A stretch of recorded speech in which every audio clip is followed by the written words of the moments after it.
The new mini set came only a few days ago, but we already have some good stats on HS replay, so we can really see how the meta is forming. In this video I will give you 5 of the best Hearthstone decks right now and show you their mulligans, but we will also go over all of the other working archetypes for each individual class, so stick around to the end. If you're serious about Hearthstone, drop a like and subscribe to the channel. And don't forget you can hire me for some Hearthstone coaching.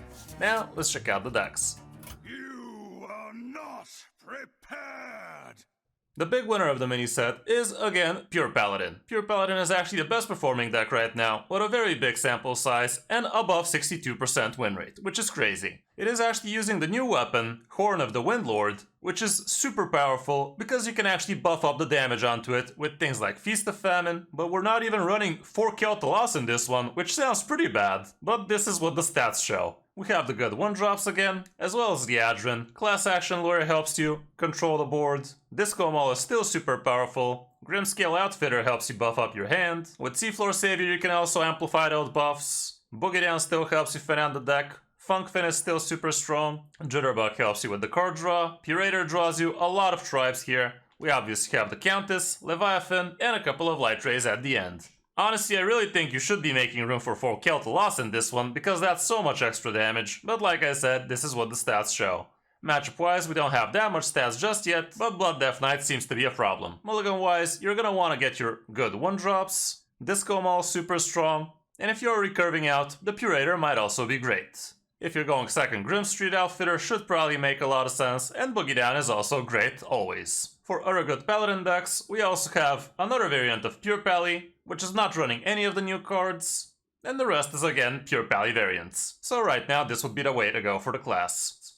On the number 2 spot we have Enrage Warrior, which has been an excellent deck even before the mini set, but now it actually did get quite a big support with the new card Jam Session. Jam Session is basically like Pyromancer, but on a spell with a +3 buff. It also has Overload, which you should take into account when positioning yourself. But all around, it's a very powerful fire spell, so that also triggers your Tori Belor, as well as your Sunfury champion, which could be important. The rest of the deck is same in Rage Warrior as I showed you already, and you can definitely give this deck a go, because it's super strong if you know how to play with it. We have all of the newly buffed Rifts, with Bridge Rift being the most important one, but also getting good buffs with Chorus Rift can be super strong. And at the end, you have the good Charge Squad, which can really help you close out the gap against most opponents. Matchup-wise, so far you don't have popular bad ones, so climbing should not be an issue. For the mulligan, here's what the stats show going first. Sunfury Champion can be an excellent early game opener, because the opponent is gonna wanna clear it.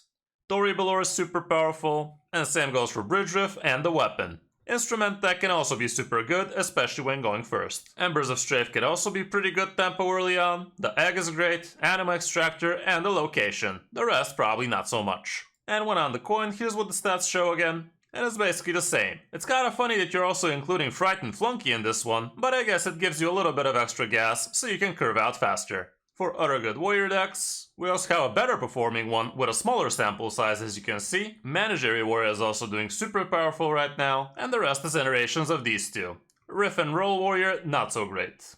On the number 3 spot, we also have Big Demon Hunter, which has been a great deck before the mini set, and the fact remains unchanged after it as well. No new cards in this one again, so it's basically the same list I've showed you already, so no need to go over it too much. You have Abyssal Depth so you can find your Crush Claw Enforcer faster, which in turn is gonna fish out your Fellscale Evoker so you can get the big demons faster. The rest is literally the same thing. Matchup wise, this one is obviously a lot more populated because it's a known list. And as you can see, you do have quite a few not so great matchups. And faster decks like Pure Pally, Totem Shaman, and Imp Warlocks can be a problem. But all around, you have plenty more green than red. For the mulligan going first, here's what it looks like. You basically want to guarantee that you have a Fellscale Evoker super fast. Illidari Studies is also excellent, as well as Fellerin. Zillag is not something I would ever keep, honestly. Unless, I don't know, I already have a Raging Fell Screamer or something like that, but even then it's kinda weird. Spectral Sight could be a keep if it's already outcasted. Chaos Strike is not bad, and Taste of Chaos is always great too. And when on the coin, here's what it shows again. And still, you want the Nagas on curve, Taste of Chaos, Raging Fell Screamer becomes even better. Illidari Studies, and even I-Beam. As for the other decks, apparently Spell Demon Hunter is actually back on the menu, and even though you're no longer running the Sinful brand, the deck is still actually very powerful with the help of Abusive Sergeant as well as Lady Steno. Outcast Demon Hunter is also super strong, and same goes for Relic Demon Hunters, and you can check how well we did with it on second day of the new meta with it. Number 4 spot, we can't have a top 5 without a Frost DK, and this is the current best performing list with a good enough sample size. The main difference from the list I usually use is we no longer run Rowdy Fan, but instead we have a couple of cultists as well as an Astalor, and it's an okay swap. Because Rowdy Fan is definitely a marginal card you could swap out, even though I really like it, because it helps you close out games faster, as well as it's a very sturdy 1/5 body, so that helps you against things like Pure Pallies as well. We still have a couple of Might of Manifuels, and that is very good for you to actually freeze lock the opponent until you can reach your Frostworm Fury turns. The rest is same. Matchup wise, big DH might be a problem, and same goes for Thaddeus Warlock, but everything else is great. And for the mulligan, here's what the stats show. Going first, Pausek can be excellent. I have no idea why Nerubian Vizier is this high when going first. It's usually not something you really want to be keeping like that, but this is what the stats show. Foul Leg is good, Skeletal, and Arms Dealer, but I wouldn't really keep Skeletal if I already don't have another good one drop for it. Bonebreaker is great, and Show Fallen also makes sense when going first. When going second, however, it's a bit different, but Pausek is still an excellent keep, especially if you curve it out on turn 3. Egg is still great, and if you have that Skeletal makes sense, Bonebreaker. Astalor I wouldn't really keep. Arms Dealer is not bad, the Sarian's still great, and you could consider the Hardcore Cultist as well. Other good Death Knights right now would be Blood Death Knight, with a very good win rate, but not enough sample size to really note it. We have different iterations of Frost with lower sample sizes as well. Unholy Death Knight is also doing great, and this is the Murloc variant, and the rest is iterations of those 3.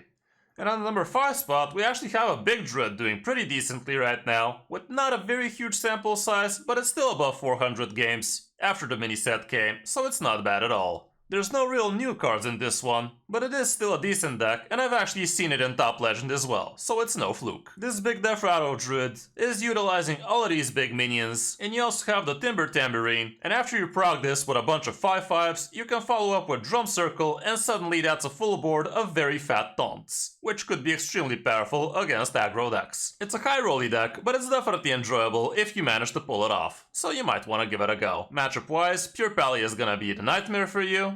Same with Unholy Death Knight and Totem Shaman. Face Hunter and Undead Priest are also pretty fast, and Fatigue Imp Warlock is the same. But you still have plenty of good matchups, so climbing is still possible with this one. For the mulligan going first, this is what the stats show. And you want your location, the Dev Blossom which got newly buffed, Wild Growth is great, Mask Revealer, and if you already have something to curve into, Innervate also makes a lot of sense. Aquatic Form is also not a bad keep, and depending on the matchup, Rake can save your early game. And when going second, it's the same 4 cards at the top, but also Planted Evidence is great, as well as Timber Tambourine, and Rake still could help. There are no other good Druid decks right now, so if you want to be climbing with Druid, this would be the way to go.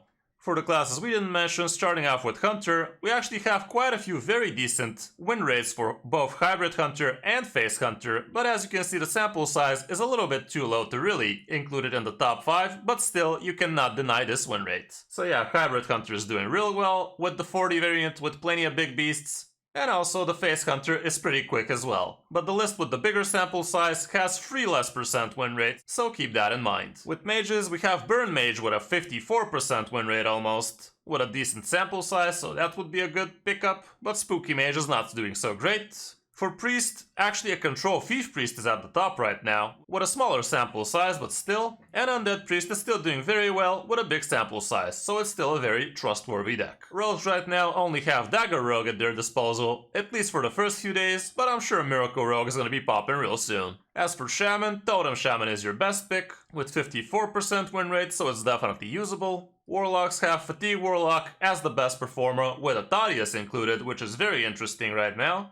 And there's also a straight up Thaddeus Warlock with above 50%, but not by much. So yeah, that's gonna be it for this top 5 guys. Hope this helps you figure out what you want to be playing in the first days of the new meta. I will give you an update as soon as we have plenty more stats here. So don't forget to subscribe to the channel and like the video so you don't miss the next one. Thanks for watching, I'm Kris05 and I'll see you in my next video or stream.